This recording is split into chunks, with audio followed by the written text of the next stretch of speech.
नमस्कार, KP news 24/7 में आपका स्वागत है। मैं हूं पूजा आपके साथ। आइए अब देखते हैं मुख्य समाचार। कर्नाटक विधान परिषद की 6 सीटों के लिए मतदान 6 जून को जारी किए जाएंगे नतीजे। कर्नाटक के मंत्री प्रियांक खरगे ने लोकसभा चुनाव 2024 के एग्जिट पोल के नतीजों का खारिज किया। कहा, कर्नाटक में कांग्रेस 18 सीटें जीतेगी। भाजपा ने राज्य संचालित निगम निधि की वित्तीय स्थिति पर श्वेत पत्र की मांग की। विपक्ष के नेता आर अशोक ने लगाया आरोप। तकनीकी समस्या की वजह से मुंबई की लोकल ट्रेन सेवाएं प्रभावित, हलकान हुए यात्री। हमें एग्जिट पोल से उलट नतीजों की उम्मीद, इंतजार करना चाहिए, बोली कांग्रेस संसदीय दल की प्रमुख सोनिया गांधी। भारत के चुनाव ऐतिहासिक नतीजों से पहले चुनाव आयोग राजीव कुमार की प्रेस कॉन्फ्रेंस, मतदाताओं को किया अभिनंदन।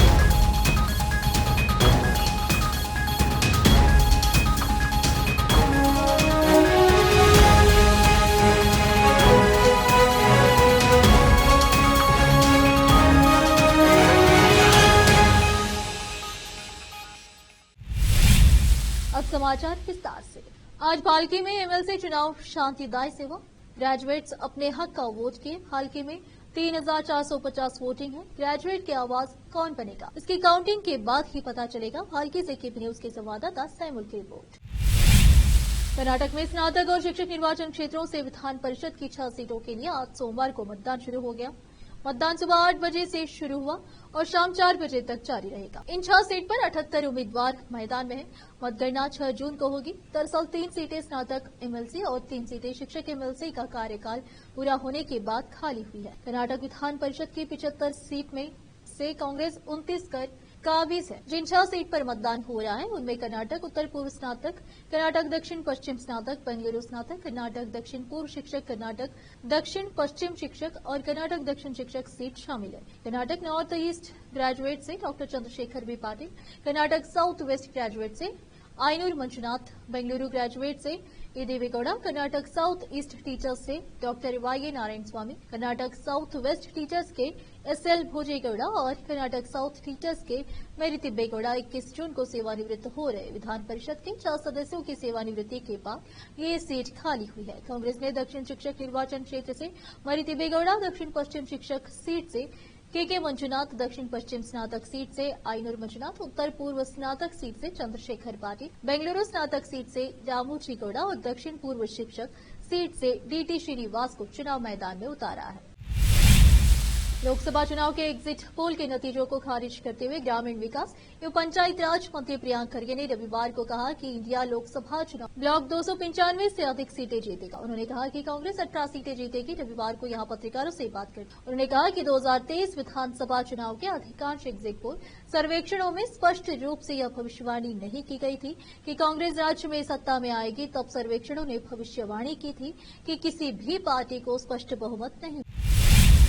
भाजपा ने राज्य सरकार से सभी राज्य संचालित बोर्डों और निगमों की वित्तीय स्थिति पर एक श्वेत पत्र लाने की मांग की है। एक्स पर एक पोस्ट में विपक्ष के नेता आर अशोक ने आरोप लगाया कि सरकारी बोर्ड और निगम पूर्ण हो गए हैं। उन्होंने कहा, राज्य की कांग्रेस सरकार दलितों और गरीबों के कल्याण के लिए मिलने वाली धनराशि को अपने अलाकमान को हस्तांतरित कर रही है।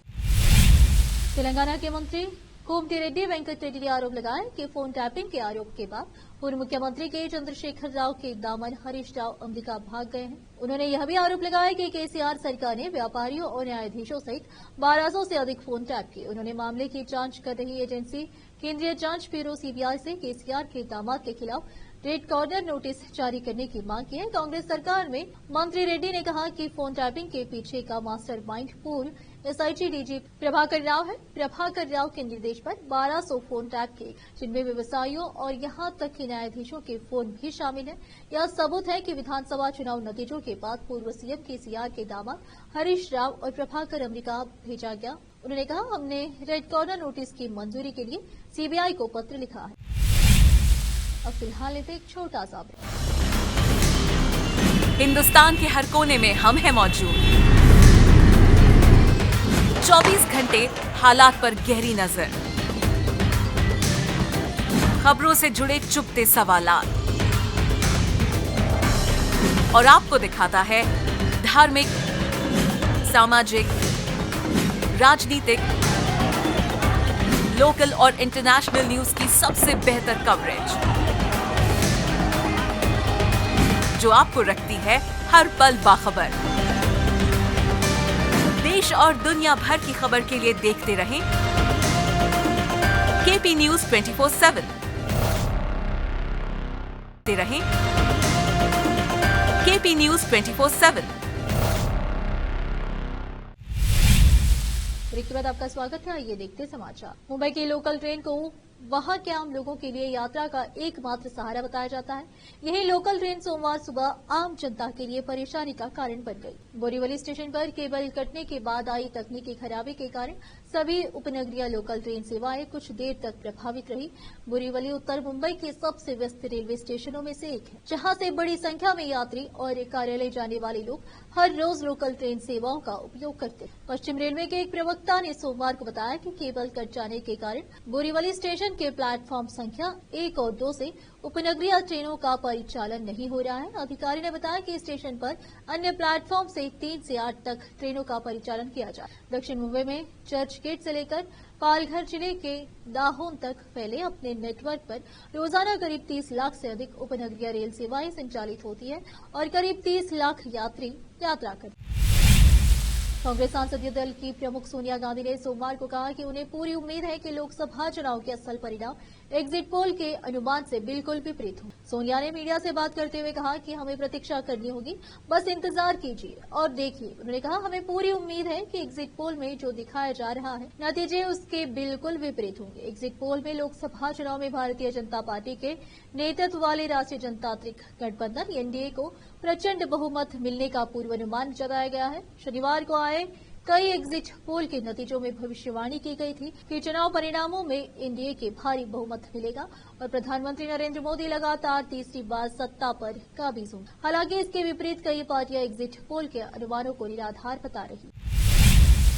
महाराष्ट्र में अमरावती जिले के बडनेरा विधानसभा सीट से निर्वाचित विधायक रवि राणा ने कहा कि महाराष्ट्र के पूर्व मुख्यमंत्री उद्धव ठाकरे लोकसभा चुनाव के परिणाम की घोषणा के 15 दिन बाद ही मोदी सरकार में शामिल हो जाएंगे। बकौल राणा, उद्धव और शिवसेना यूबीटी नेता संजय राउत प्रधानमंत्री नरेंद्र मोदी के बारे में कैसे बयान देते, ये किसी से छिपा नहीं। उन्होंने दावा किया कि एक बार फिर नरेंद्र मोदी के प्रधानमंत्री पद की शपथ लेने के बाद उद्धव ठाकरे मोदी सरकार में शामिल हो जाएंगे, क्योंकि आने वाला युग उनका ही है और उद्धव भी यह बात भली भांति जानते हैं।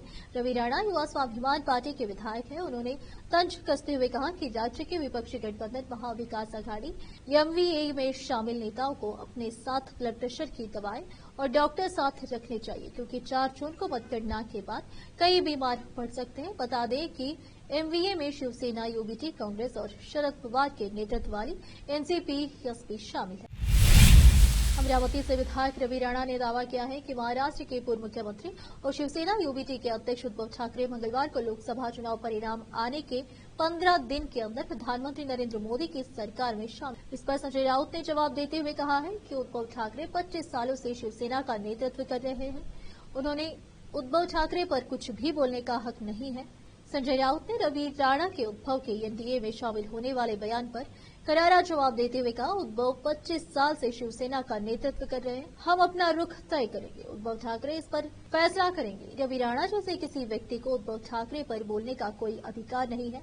अमरावती जिले के बडनेरा से विधायक रवि राणा ने रविवार को संवाददाताओं से कहा था, मैं पूरे विश्वास के साथ कह सकती कि मोदी जी के प्रधानमंत्री बनने के 15 दिन के अंदर उद्धव ठाकरे उनकी सरकार में हुए और आने वाला समय मोदी जी का है, यह बात उद्धव ठाकरे जानते हैं। लोकसभा चुनाव के नतीजों से पहले आज मुख्य चुनाव आयुक्त ने मतदाताओं का अभिनंदन किया और कहा कि 64 करोड़ से ज्यादा वोटर्स ने मतदान किया। मुख्य निर्वाचन आयुक्त राजीव कुमार ने कहा कि दुनिया की सबसे बड़ी मतदान प्रक्रिया में 68,000 से अधिक निगरानी दल, 1.5 करोड़ से अधिक मतदाता और सुरक्षाकर्मी शामिल रहे। निर्वाचन आयुक्तों को सोशल मीडिया पर कुछ लोगों द्वारा लापता जेंटलमैन नाम दिए जाने के संदर्भ में मुख्य निर्वाचन आयुक्त ने कहा कि हम हमेशा यही थे, कभी नदारद नहीं रहे।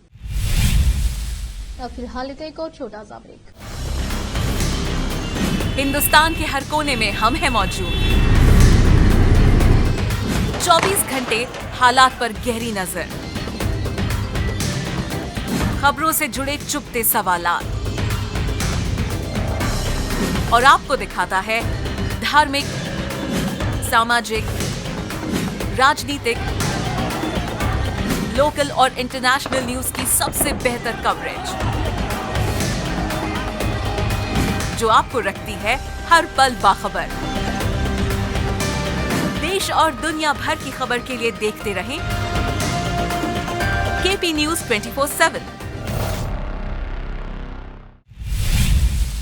ब्रेक के बाद आपका स्वागत है। आइए देखते समाचार। पश्चिम बंगाल के मुख्यमंत्री ममता बनर्जी ने रविवार को कहा कि एग्जिट पोल के अनुमान जमीनी हकीकत से मेल नहीं खाते, क्योंकि ये 2 महीने पहले ही घर पर ही गढ़े गए थे। उन्होंने दावा किया कि ऐसे एग्जिट पोल का कोई मूल्य नहीं है और उन्होंने इन्हें दिखाने के लिए मीडिया की आलोचना की। उन्होंने TV9 बंगला को बताया। उन्होंने मीडिया से बात करते हुए बताया, हमने देखा कि 2016, 2019 और 2021 में एग्जिट पोल कैसे किए गए, कोई भी भविष्यवाणी सच नहीं हुई। ममता बनर्जी ने कहा, ये एग्जिट पोल कुछ लोगों ने 2 महीने पहले मीडिया के लिए घर पर ही बनाए थे, इनका कोई महत्व नहीं है। उन्होंने कहा कि उनकी रैलियों में लोगों की प्रतिक्रिया एग्जिट पोल की भविष्यवाणियों से मेल नहीं। मुख्यमंत्री ने कहा कि जिस तरह से भाजपा ने ध्रुवीकरण की कोशिश की और झूठी सूचना फैलाई कि मुसलमान, अनुसूचित जनजाति और अन्य पिछड़ा वर्ग का आरक्षण छीन रहे, मुझे नहीं लगता कि मुसलमान भाजपा को वोट, और मुझे लगता है माकपा और कांग्रेस ने पश्चिम बंगाल में भाजपा की।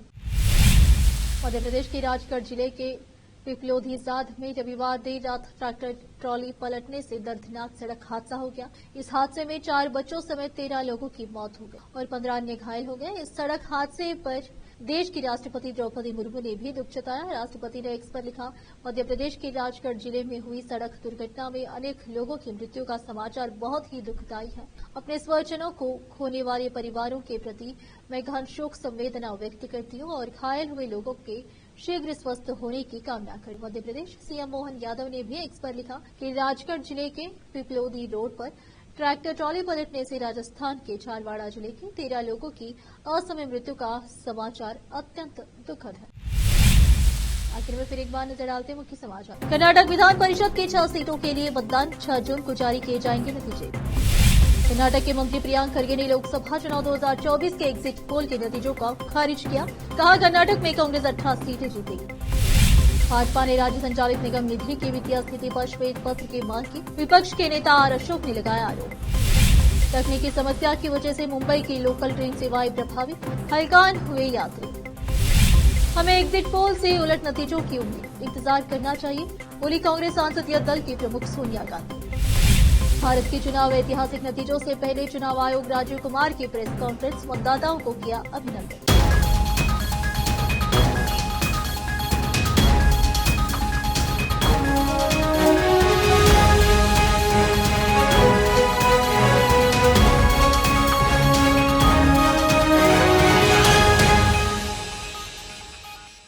केपी न्यूज में इतना ही। देश प्रदेश के समाचारों के लिए देखते रहिए आपका अपडेट केपी न्यूज 24/7। धन्यवाद।